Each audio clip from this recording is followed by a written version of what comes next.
The sun was only a pale streak over the distant hills when Samuel McGraw stepped out of his worn-down ranch house. His boots crunched on the dry earth, the sound loud in the morning stillness. The once green pastures that had fed his cattle for decades were now patches of brown and dust, scattered with tufts of stubborn grass clinging to life. Samuel, a man in his late 40s with weather-creased skin and a lean frame hardened by years of labor, stood for a long moment, surveying his land. It had been his father's before him, and his grandfather's before that, but now it felt like a weight on his shoulders rather than the pride of his family's name. He moved through his morning chores with the efficiency of habit, feeding the few cattle he still had, checking the water troughs, mending a broken fence plank with rough hands. Every step carried the heaviness of knowing the work might be for nothing. Debts were piling up like storm clouds, and every letter from the bank brought a new knot to his stomach. The mortgage payments were late. The feed supply was demanding what was owed, and the general store had quietly stopped extending his credit. When he rode into town for supplies, the pressure became worse. Whispers followed him from the wooden porches and shop doorways. "It's a shame," some would mutter. Others were bolder, suggesting he sell the land before it became worthless. A man named Blake, the local land speculator, had even shown up at Samuel's fence 2 days ago with a smug smile and a too generous offer. Samuel had refused, not because it was wise, but because letting go felt like giving up the last piece of himself. By the time he returned home, the sun was high and unforgiving, baking the earth until heat shimmered across the empty fields. Inside, the house was silent except for the ticking of the old wall clock. Loneliness hung in the air, settling on him like dust. He remembered the days when the kitchen smelled of fresh bread, when laughter echoed in the evenings. Those days were gone now, carried away with his wife's passing years ago. All that remained was the quiet resilience of a man who didn't know how to stop fighting, even when the fight seemed already lost. As night fell, Samuel sat on the porch with a cup of black coffee, watching the horizon turn gold and then fade into darkness. The wind moved through the dry grass with a whisper, as if the land itself was sighing. He had nothing but his stubborn will and a failing ranch. But deep inside, in the place he rarely allowed himself to look, a thought lingered. Maybe something was coming. Something that would change the way the wind blew over these empty fields. The next morning, Samuel rode into town with the intention of buying little more than feed and a few essentials. His old gelding, Dusty, moved at a steady pace along the dirt road, the sound of hooves echoing in the still air. The main street of Pine Hollow was already busy, wagons rattling over wooden planks, shopkeepers sweeping their stoops, and townsfolk haggling over produce at the market stalls. Samuel wasn't a man who liked to linger in town. Too many eyes followed him. Too many quiet judgments hung in the air. He kept his head down and made his way toward the general store. But as he passed the far end of the street, a crowd caught his attention. It was gathered in front of a weather platform near the old grain mill, a place Samuel usually avoided. Today, however, voices rose above the usual chatter, sharp with bidding and jeers. Curiosity tugged at him, though he already had a good guess what was happening. Pine Hollow didn't have an official labor market, but shady auctions happened now and then. People desperate for work, sometimes even those who'd been coerced into it. Samuel never liked the sight of it. Still, he slowed Dusty and tied him to a post, pushing his way through the cluster of townsfolk. On the platform stood a man in a brown coat, the kind of self-appointed traitor who thrived on others' misery. Beside him was a woman, thin, pale, with dirt smudged on her cheek and a torn dress that hung loosely on her frame. Her hands were bound loosely in front of her, and her hair, once likely beautiful, was tangled from neglect. But it was her eyes that stopped Samuel cold, not because they were striking, though they were, but because of the pain buried deep within them, a pain that was quiet, watchful, and too familiar. "She's 39, the auctioneer barked. "Strong worker, can cook, clean, tend animals. We start the bidding at $20. There was laughter from the crowd, a few crude remarks tossed her way. Samuel's jaw tightened. He could see how she was standing, shoulders square despite her exhaustion, chin lifted just enough to keep a shred of dignity. Something in that small defiance cut through the fog of his own troubles. Before he could talk himself out of it, He stepped forward. $30, he said, his voice calm but firm. The crowd went silent for a heartbeat, then broke into murmurs. The auctioneer smirked. Well now, seems we got a generous man here. Do I hear 35? No one spoke. A few men exchanged looks. Most weren't willing to spend good money on someone her age when younger laborers were cheaper. The auctioneer tried again, but the silence stretched. Finally, he shrugged. Sold to Mr. McGraw. Samuel felt the weight of eyes on him as he stepped to the platform. The woman looked at him warily, suspicion in every line of her face. He untied her wrists himself, ignoring the trader's greasy grin, and led her away from the gawking crowd. Once they were far enough from the market, Samuel stopped. What's your name? He asked quietly. There was a pause. She glanced toward the street, as if measuring her chances of escape. Clara, she said finally, her voice low but steady. All right, Clara, Samuel replied. You're coming back to my ranch. You'll have food, a place to sleep, and work if you want it. Her gaze sharpened. And if I don't? Samuel met her eyes without flinching. Then you'll still have a place to sleep. But I'm not in the business of keeping prisoners. She looked away, as though in used kindness without a catch. I don't talk about where I came from, she added after a moment. Fair enough, Samuel said, swinging up onto Dusty and helping her climb behind him. We'll leave the past where it is.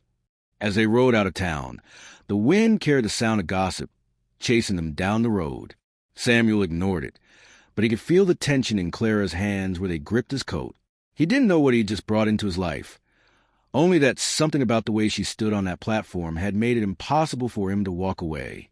The sun was dipping behind the distant hills when the rancher rode back to the gate, the unfamiliar figure of the woman seated behind him on the horse. Dust swirled around them as they entered the yard. The quiet creak of the wooden barn door, the only sound in the still evening. She slid down slowly, her feet unsteady on the ground, as if the earth beneath her felt foreign. He didn't say much, just pointed toward the small cabin attached to the main ranch house.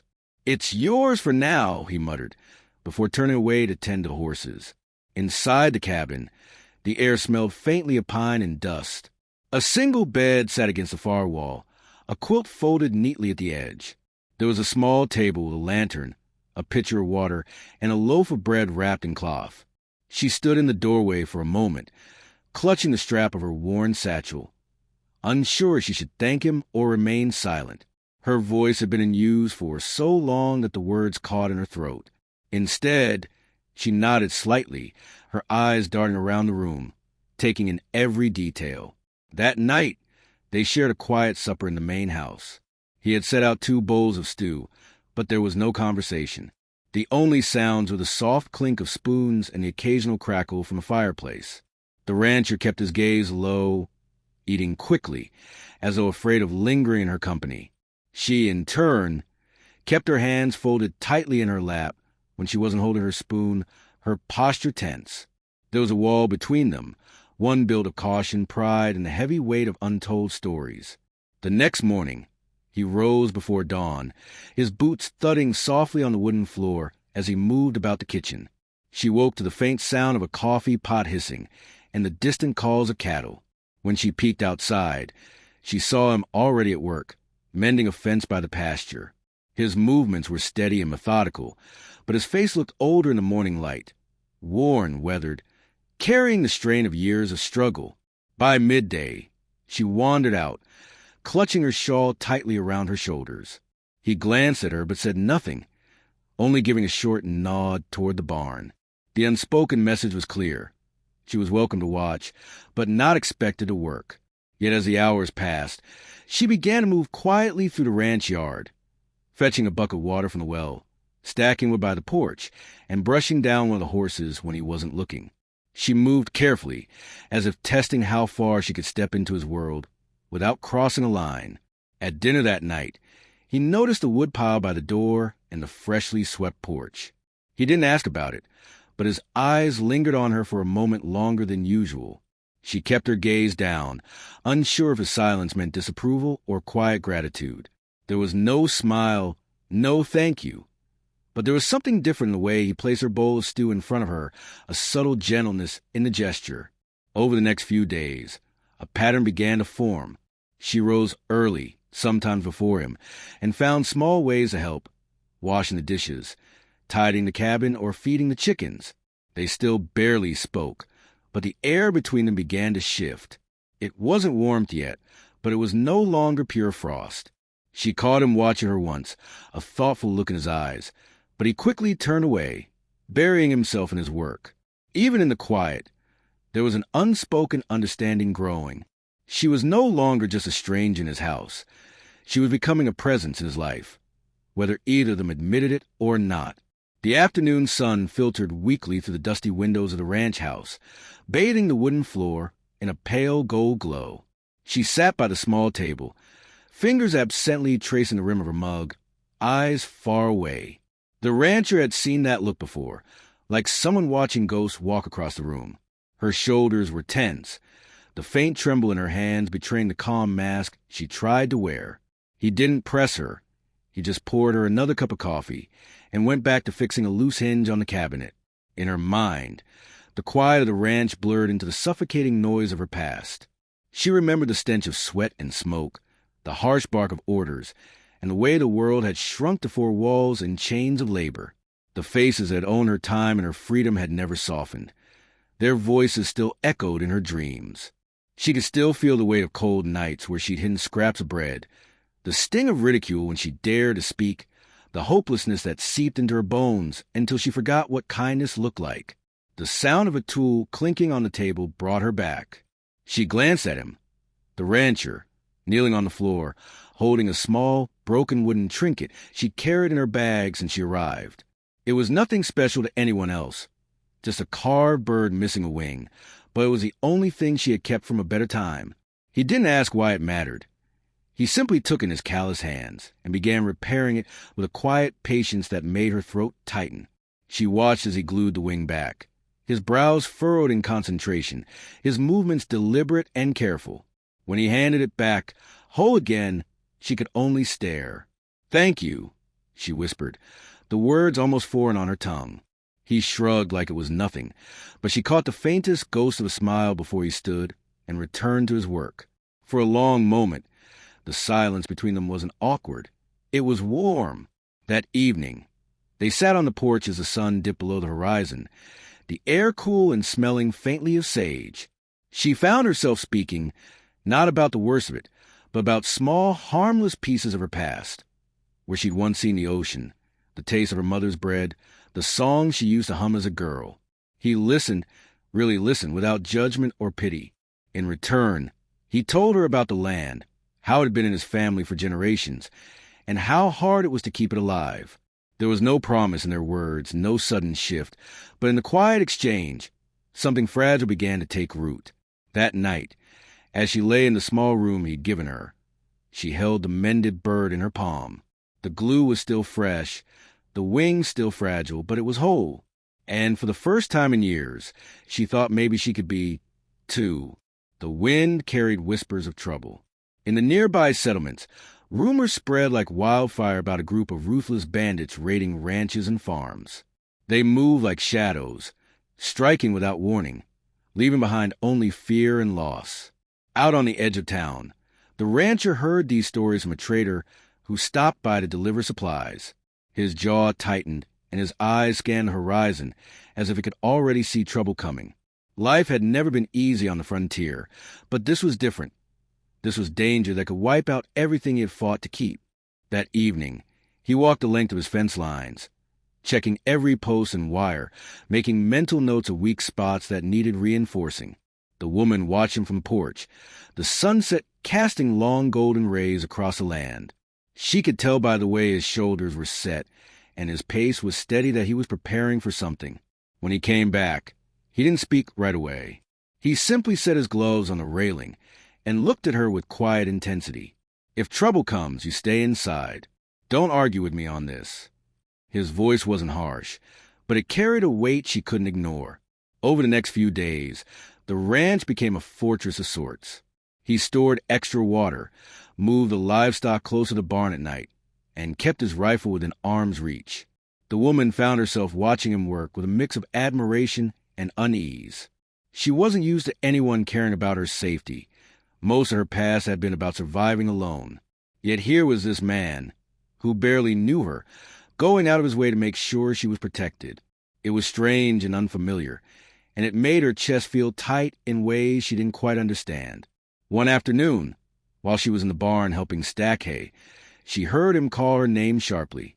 She froze, startled by the urgency in his tone, and stepped outside. He pointed toward the far ridge where a thin trail of dust curled into the sky. Riders. They were too far to identify, but their movement was fast and purposeful. The rancher's eyes narrowed as he calculated the distance and time they'd have before the riders reached the property. He turned to her. Inside. Now. There was no room for debate in his voice. She hesitated, wanted to argue, wanted to prove she wasn't helpless, but the memory of her past, of men with cruel eyes and quicker hands, flashed in her mind. Without another word, she slipped inside the house, peeking through the curtains as he saddled his horse and rode out to meet the riders halfway. Her heart pounded as she watched the small figures in the distance stop, exchange words, and then slowly turn away. The rancher didn't come back until the sky began to darken, his expression unreadable. When he finally stepped inside, she handed him a mug of coffee without saying anything. He took it, their fingers brushing briefly, and for a moment neither of them looked away. There was something unspoken in that glance, a shared understanding that danger was close, but that they would face it together. For the first time since she'd arrived, she felt a flicker of trust, a fragile seed planted quietly in the soil of their uncertain future. The night was unnervingly still, the kind of silence that made the skin prickle. Ethan sat by the dim glow of the oil lamp in his kitchen, sipping lukewarm coffee, his ears tuned to every faint sound outside.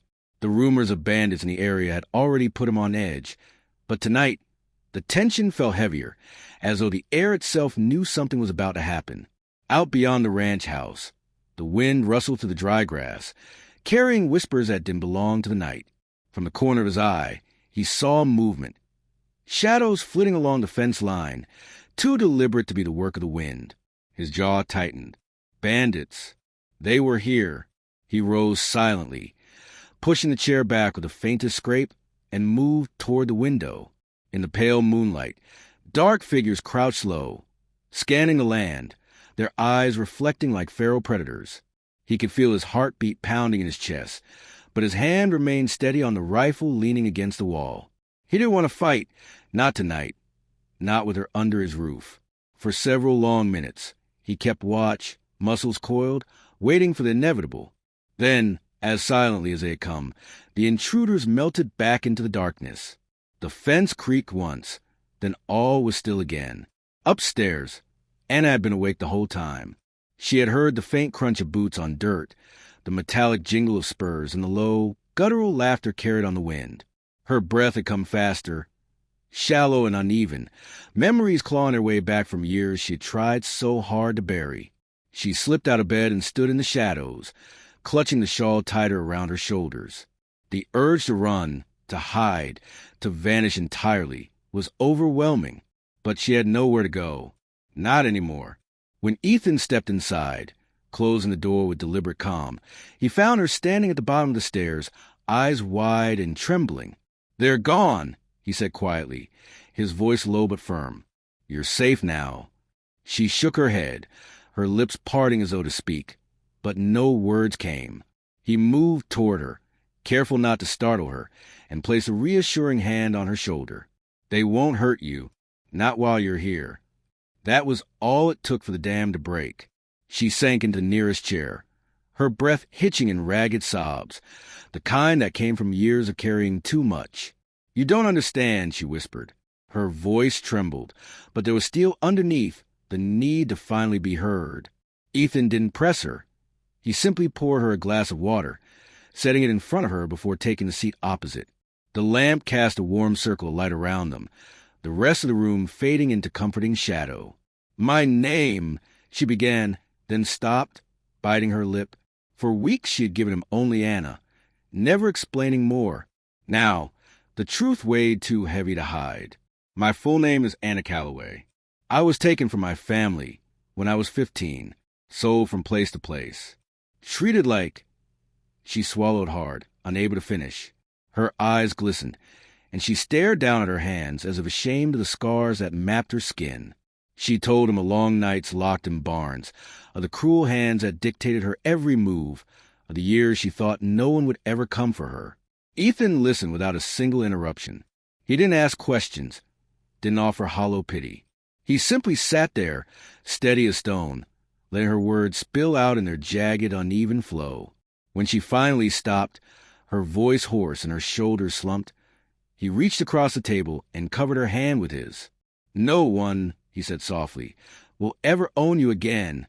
The promise hung in the air, quiet but unshakable.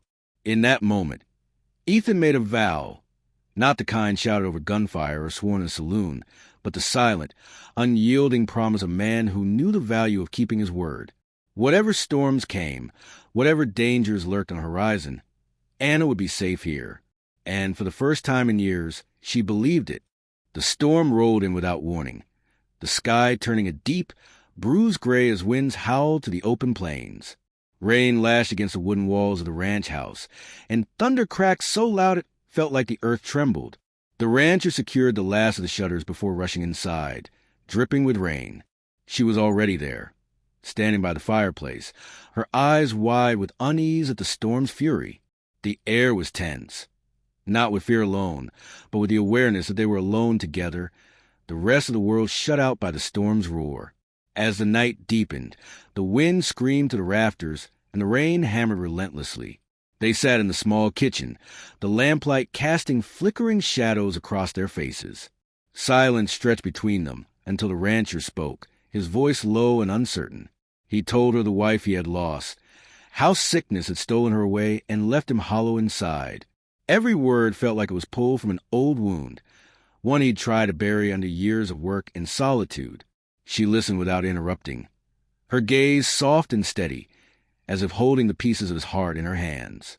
When his voice finally broke, she reached out, hesitant at first, until her fingers brushed against his.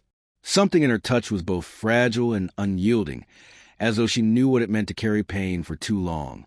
She told him she understood heartbreak, though her own scars came from cruelty rather than loss. In that quiet space, with the storm battering the walls around them, the weight of their past felt shared, no longer carried alone. Lightning flashed outside, illuminating the room in stark white for a moment. Without thinking, he pulled her into a gentle embrace, not out of passion, but out of the deep human need to be close to someone who understood. She didn't resist. Instead, she leaned into him, her forehead resting against his chest, listening to the steady beat of his heart. For the first time since they had met, there was no awkwardness, no guarded walls, only a fragile trust growing between them. As the storm raged on, the embrace lingered. He didn't promise her love, and she didn't ask for it, but something had shifted in the space between them. The walls they had built around themselves, brick by brick, had cracked just enough for light to seep through. The sound of the storm no longer felt so threatening. In its place was the quiet comfort of knowing neither of them was as alone as they had believed. Outside, the rain kept falling, but inside, something far warmer had begun to take root. The morning was calm, almost deceptively so. A thin mist clung to the open fields, and the only sounds were the soft bleating of sheep and the creak of the windmill. But then came the faint thud of hooves. Too many belonged to a single rider. The rancher's jaw tightened as he stepped onto the porch, his hand resting instinctively on the rifle propped by the door. Out of the haze, shadows emerged. The bandits had returned, this time not lurking at the edges of the land, but riding straight toward the ranch house like wolves scenting prey. He called out to her, his tone steady but urgent. She appeared almost instantly, her eyes catching the threat before he even explained. The bandits slowed their horses near the barn, spreading out in a half-circle, their faces hidden under wide-brimmed hats. The rancher moved forward, standing between them and the house, his stance daring them to come closer. Harsh words were exchanged, threats spat through the rain of dust. Then one of the bandits raised his weapon, and the standoff shattered into chaos. Gunfire cracked through the air. The rancher fired back, each shot deliberate, forcing them to keep their distance. but a stray bullet grazed his shoulder, sending him stumbling back toward the porch. He clenched his jaw against the pain, refusing to show weakness. She was already there, her hand surprisingly steady as she pulled behind the cover of the porch railing. Without waiting for instruction, she ducked inside and returned with ammunition, reloading his rifle with practiced, precise motions. The fear in her eyes was real, but it didn't control her. She moved with purpose. He wanted to tell her to stay back, to hide, but the determination in her face silenced him. From her position behind the doorframe, she handed him fresh cartridges, scanning the yard for any movement. The bandits shouted, trying to bait them out, but she didn't flinch. Her world had once been built on submission and survival, but now she was standing her ground. And in that moment, he realized she was no longer just someone who needed protection. She was a fighter in her own right. When the last shot rang out and the dust began to settle, the bandits retreated, cursing as they rode back toward the horizon. The rancher leaned against the wall, breathing heavily, the adrenaline still pounding in his veins. She was already at his side, tearing a strip from an old linen sheet and pressing it against his shoulder wound. Her touch was firm but careful, her voice low and steady as she told him to hold still. As she tied the makeshift bandage, their eyes met. And for the first time, he saw not just a woman he had taken in out of circumstance, but a partner who had stood with him when it mattered most. The rancher gave a small, almost imperceptible nod, a silent acknowledgement of her courage. She wasn't the same frightened soul who had first stepped onto his land. She had found her strength here, just as he had found something worth fighting for again. Outside, the air was still thick with the scent of gunpowder, but inside, the ranch felt different, safer, not because the danger was gone, but because they knew they could face it together. The morning sun broke through the clouds, casting a warm golden light over the ranch. The quiet that followed the chaos of the previous days felt almost unreal. The wind no longer carried the echo of danger, only the soft rustle of grass and the creak of the barn door. The woman stood on the porch, gazing at the open fields, breathing in the peace that had been missing for so long. For the first time since she arrived, the ranch felt like more than a safe shelter. It felt like home. Inside, the rancher moved slowly, his arm wrapped in a bandage from the skirmish with the bandits. Every movement reminded him of that tense night, but also of the woman's courage. He had seen something change in her eyes, fear replaced by a quiet strength. When he stepped outside, he found her tending to the horses, her hair catching the sunlight, her face calm yet thoughtful. "You don't have to work today," he said softly, leaning on the fence. She glanced up at him and smiled faintly. "I want to. It feels good to do something for this place," she replied. Her words carried more meaning than he expected. He knew she wasn't just talking about chores. She was talking about her place in this new life. The day passed in gentle quiet. They repaired fences together, shared lunch in the shade of the old oak tree, and spoke in an easy rhythm that no longer carried the weight of hesitation. Every now and then, he caught himself wanting to say more, to tell her what she meant to him, but the words stuck in his throat. That evening, as the sky turned a deep orange and the air cooled, he walked with her to the porch. The silence between them was comfortable now, but he knew this moment couldn't be delayed any longer. He took a slow breath, the kind a man takes before doing something he's never done before. "I've been thinking," he began, his voice steady but low. "You've been through enough. You don't owe me anything. If you want to leave when you're ready, I won't stop you. But if you want to stay," he paused, meeting her eyes, "if you want to stay for good, I'd be proud to call this your home." She froze, her hands tightening around the railing. The choice was hers, freedom to go or freedom to choose him. For a long moment, she looked at the horizon, the wind brushing her face. Then she turned to him, her eyes shining in the dim light. "I'm not staying because I need a place to hide," she said, her voice trembling slightly. "I'm staying because this is where I want to be. Because it's you." Something inside him loosened, the walls he had built over years of grief finally cracking. Without thinking, he stepped closer, taking her hands gently. "Then I reckon we don't need to waste any more time," he murmured. "I want you here by my side for the rest of our days." Her breath caught, and for the first time, she didn't hesitate to close the distance between them. The setting sun bathed them in a golden glow as they stood there, the promise unspoken yet fully understood.